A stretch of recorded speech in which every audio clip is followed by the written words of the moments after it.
বাবা মা এবং তার সন্তানের সম্পর্কের যে ছায়াগুলো যাতে সেটা মিটে যায়, সেই জন্য রাজ চক্রবর্তী অত্যন্ত যত্ন করে সোজাভাবে এই সিনেমা বানিয়েছেন।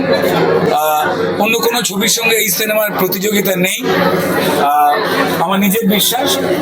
যতগুলো ছবি হয়েছে এর মধ্যে বা হবে বা রিলিজ করবে, মিঠুন চক্রবর্তী, অনুসোয়াদি জাস্ট বিয়ন্ড, তাদের মার্ক করবার মতো যোগ্যতা আমার নেই। তারা অসাধারণতম দুজনে যুগলবন্দী অসহায় বাবা মা হিসেবে। আর ঋত্বিক চক্রবর্তী এবং শুভশ্রী গাঙ্গুলি তাদের কমান্ডেবল পারফরমেন্স জ্যান্ত করেছে এই সিনেমাকে। কখনো রাগ হয়, কখনো ভরসা হয়। আরো দুজনের কথা না বললে নয়, স্বল্প পরিসরে সোহিনী সেনগুপ্তা এবং খরাজ মুখার্জি তারা বুঝিয়ে দিয়েছেন যে একটা সিনেমাকে ভালো হয়ে উঠতে গেলে আমাদের অভিনেতাদের কন্ট্রিবিউশনটা কতটা নিজেকে নিংড়ে দিয়ে করতে হয়।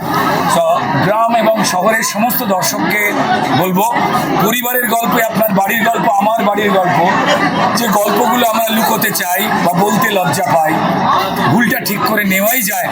ভুল যে কোনো জায়গায় থাকতে পারে। আজকে যে সন্তান, কাল সে বাবা মা।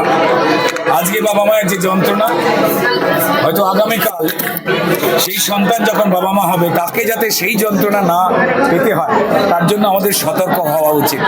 ভালো সমাজ গড়ার জন্য এই সিনেমার বার্তাটা খুব সহজভাবে অত্যন্ত সুন্দর। কোনো কম্পিটিটর নেই এই সিনেমার, ছিল না, হবেও না। সন্তানের যে পিতা রাজ চক্রবর্তী, তাকে ধন্যবাদ SVF কে এমন একটা সিনেমার উপহার দিয়েছে।